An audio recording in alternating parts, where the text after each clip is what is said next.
시청자 여러분 안녕하십니까? VOA 모닝뉴스 시작합니다. 토니 블링컨 국무장관이 유엔 군축회의에 참석해 미국은 북한 비핵화에 집중하고 있으며 북한 문제 해결을 위해 동맹과 긴밀히 협력할 것이라고 밝혔습니다. 22일 개막한 유엔 인권이사회 정기이사회에선 북한 인권 침해에 대해 목소리를 높여야 한다는 지적이 나왔습니다. 김영교 기자가 먼저 보도합니다. 스위스 제네바에서 열린 유엔 군축회의에 참석한 토니 블링컨 미국 국무장관은 화상 연설을 통해 핵 위협에 대한 미국의 입장을 거듭 역설했습니다. 특히 북한 문제와 관련해 미국은 북한의 비핵화에 계속 집중하고 있으며 동맹국들과 긴밀히 협력할 것이라는 기존의 입장을 재확인했습니다. The United States also remains focused on denuclearization of North Korea and will work closely with allies and partners to address Pyongyang's illicit weapons of mass destruction and ballistic missile programs. 블링컨 장관은 또 조 바이든 대통령이 취임 2주 만에 러시아와 신전략무기 감축 조약 5년 연장에 합의했다면서 두 나라와 세계가 더 안전해졌으며 이는 핵 위협에 대처하기 위한 노력의 시작에 불과하다고 설명했습니다. 중국에 대해서는 도발적이고 위험한 무기 개발 프로그램과 관련한 투명성 확대를 요구할 것이며 중국 핵무기로 인한 위협을 줄이기 위한 노력도 계속할 것이라고 밝혔습니다. 이란에 대해선 절대로 핵무기를 획득하지 못하도록 전념하고 있으며 이를 위한 외교는 최선의 경로라고 말했습니다. 이런 가운데 제네바에선 제46차 유엔 인권이사회 정기이사회가 개막했습니다. 첫날 30여 나라 외무장관들이 참석한 고위급 회의에선 북한 인권 문제가 거론됐습니다.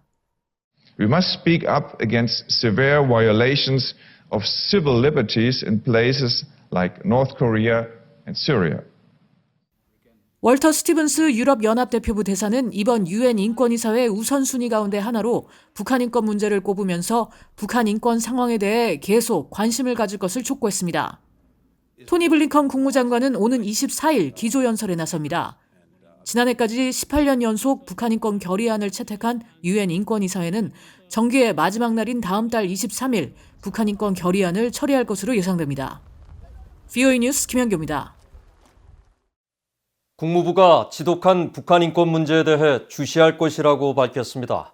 북한 인권 기록과 관련한 탈북민들의 증언은 검증 과정이 부족하다고 말한 최근 한국 통일부 장관의 발언과 관련한 입장 표명인데 미국 외교정책의 중심은 인권이란 점을 거듭 강조한 겁니다. 안소영 기자가 보도합니다. 미국 국무부는 21일 이인영 한국 통일부 장관의 탈북민 증언 검증 관련 발언에 대한 VOA의 논평 요청에 바이든 해리스 행정부는 대북 정책 검토의 일환으로 북한의 지독한 인권 기록과 폐쇄된 국가 내 인권 존중을 촉진하는 방안을 신중히 검토할 것이라고 답했습니다. 또 국무부의 인권정책과 연례 인권보고서는 탈북민 증언을 얼마나 비중 있게 반영하느냐는 질문에는 미국은 인권을 외교정책의 중심으로 두는 데 전념하고 있고 생각이 같은 파트너들과 인권 유린에 대해 소리를 높이는 데 단결해 있다고 설명했습니다. 앞서 한국 이인영 통일부 장관은 지난 3일 외신기자 간담회에서 북한 인권 기록물 발간과 관련해 북한 인권에 대해 기록한 것이 실제로 그런 것인지 탈북민의 일방적인 의사를 기록한 것인지 확인하고 검증하는 과정들이 부족하다고 말한 것으로 보도됐습니다. 그러자 한국 내 북한 인권단체 물망초와 탈북민 4명은 22일 이 장관이 허위 사실로 탈북민들의 명예를 훼손시켰다면서 이 장관을 검찰에 고소했습니다. 이들은 고소장을 통해 이 장관이 탈북민들의 증언을 거짓말인 것처럼 해외 언론, 특히 주한 외신 기자들에게 발언한 것은 용서받지 못할 명예훼손 행위이자 자유를 찾아온 북한 이탈 주민들을 위협하는 행위라고 지적했습니다. 이인영 장관님은 가족이 비참하게 죽은 고통을 아십니까? 어머니가 조사와 고문 도중 아들을 고발해야 하고 아들이 고통에 못 이겨 누나를 고발해야 하고 아버지는 이 현실이 너무 견디기 힘들어 죽어야 하는 그 비참함, 그 고통을 아십니까? 논란이 확산되자 한국 통일부는 이 장관의 탈북민 관련 발언에 대해 취지가 잘못 전달됐다며 해명했습니다. 통일부 장관은 지난 2월 3일 외신기자 간담회에서 탈북자들의 증언이 신뢰할 수 없는 거짓말이다라는 취지로 발언한 사실이 없습니다. 그러면서 통일부와 통일부 장관은 탈북민의 증언이 한국 정부와 국제사회에 북한 인권 실태를 알리는 귀중한 기록이고 이들에 대한 조사와 기록 과정이 피해자 중심주의라는 원칙을 바탕으로 이루어져야 한다는 분명한 인식을 갖고 있다고 밝혔습니다. BOA 뉴스 안소영입니다. 최근 미국 정부가 대북 제재를 위반한 기업들의 벌금을 부과하는 사례가 늘고 있습니다. 지난 7개월간 5개 기업이 300만 달러에 육박하는 벌금에 합의했는데 미국 법무부가 대북 제재 이행 조치에 적극적으로 나서고 있다는 분석입니다. 함지아 기자입니다. 미국 조지아주 애틀랜타에 본사를 둔 금융 서비스 업체 비트페이는 지난 20일 북한 등 제재 대상 국가들에게 결제 서비스를 제공한 혐의를 인정해 미국 정부에 50만 7천 달러의 벌금 부과에 합의했습니다. 이보다 앞선 지난달 14일에는 인도네시아 소재 종이 제조업체 PTBMJ사가 북한의 대성무역 총회사에 담배 종이를 수출한 혐의로 101만 6천 달러의 벌금을 부과받았습니다. 이런 방식으로 지난해 7월 이후 대북 제재 위반 행위가 적발돼 미국 정부와 벌금 부과에 합의한 기업은 모두 5곳입니다. 전체 벌금액은 약 299만 6천 달러에 이릅니다. 2015년 이후 벌금 부과에 합의한 업체가 모두 8개인 점을 감안하면 절반 이상인 5개 기업이 최근 추가된 겁니다. 그만큼 벌금 부과 기업이 지난 몇 개월 사이 크게 늘었다는 의미인데 이 중에는 최대 전자상거래 업체 아마존도 포함돼 있습니다. 아마존은 지난해 7월 북한 등 제재 대상 국가들의 해외 공간에 물건을 판매한 혐의를 받아 벌금 납부에 합의했습니다. 아랍에미리트의 담배 필터 제조업체인 에센트라 FGE, 영국령 버진아일랜드 소재 수출입 업체 양반 등도 지난해 7월과 8월 미국 법무부와 벌금에 합의한 기업들입니다. 미국 법무부는 대화 분위기를 주도했던 국무부나 재무부 등 다른 부처와 달리 연방검찰과 연방수사국 FBI 등과 함께 민형사소송과 벌금 부과 등 여러 수단으로 대북 제재 이행에 나서는 모습을 보이고 있습니다.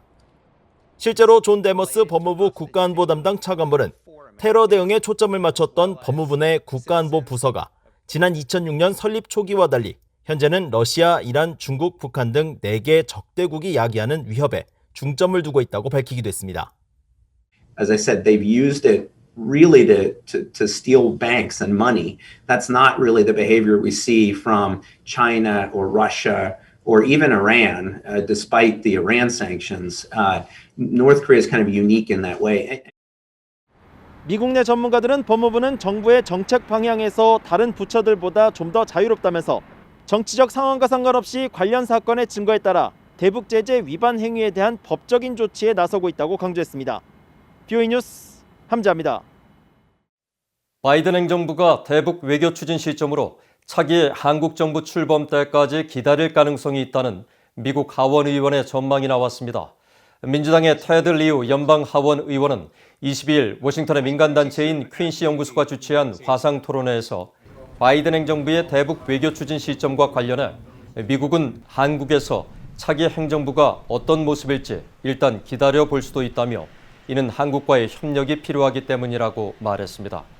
이어 내년 중순 출범하는 차기 한국 정부의 생각에 따라 미국이 북한과 관련해 낮은 수준의 조치를 취하는데 얼마나 적극적일지 향후 미국의 행동에 영향을 줄 수 있다고 지적했습니다.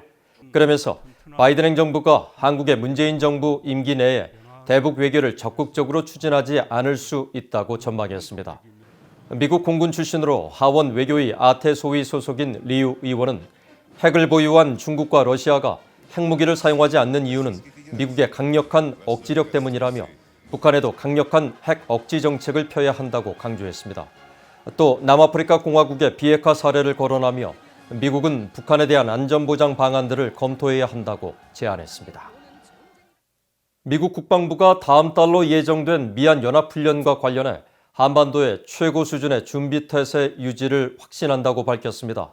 존 커비 국방부 대변인은 22일 브리핑에서 다음 달로 예정된 미얀 연합훈련과 관련한 질문에 로이드 오스틴 국방장관은 장관 자신과 로버트 에이브람스 주한미군 사령관이 한반도에서 가능한 최고 수준의 준비태세를 유지하기 위해 동맹인 한국과 모든 조치를 취하고 있다는 것을 확신하고 있다고 말했습니다. 또 미국 국방부도 에이브람스 사령관이 관련 책임을 잘 이해하고 있는 것으로 믿는다며 준비 태세를 보존하고 훈련을 실시해 동맹이 어느 때보다 강한 상태에 놓일 수 있도록 한국 측과 보조를 맞추기 위해 노력하고 있다고 밝혔습니다. 이어 미한동맹은 영내 핵심 축으로 미국은 미한동맹에 대한 공약을 매우 진지하게 받아들이고 있다고 말했습니다. 지난달 말 한국에서 불거진 북한 원전 추진 의혹에 대해 의문을 제기했던 전 북핵 사찰 총책임자가 한국 정부의 관련 계획의 전모를 밝힐 것을 거듭 촉구했습니다. 올리 하이노넨 전 국제원자력기구 IAEA 사무차장은 최근 VOA와의 인터뷰에서 공개된 6쪽 분량의 문건은 한국 산업통상자원부가 무엇을 준비했는지에 대한 배경이 될 수 있지만 이 문건 외에도 산업부 컴퓨터에 수백 건의 문서가 더 있었던 것으로 보도됐다면서 이같이 밝혔습니다. 또 북한 원전 추진은 육자회담 당사국들에 일일이 통보해야 하고 또 북핵 프로그램은 유엔 안보리 결의로 금지돼 있다는 사실도 기억해야 하는 만큼 한 나라가 독자적으로 결정해 실행할 순 없다고 지적했습니다. 현실성이 없어 비핵화를 전제로 그저 상상해본 것이란 한국 정부의 해명에 대해선 그렇기 때문에 실제로 무슨 일이 있었던 것인지 밝혀야 한다며 북한에 전달한 USB에 무엇이 담겼는지 그리고 미국에도 줬다는 USB엔 어떤 내용이 포함됐는지도 밝혀야 한다고 강조했습니다. 이상으로 VOA 모닝 뉴스를 마칩니다. 시청해주신 여러분 고맙습니다.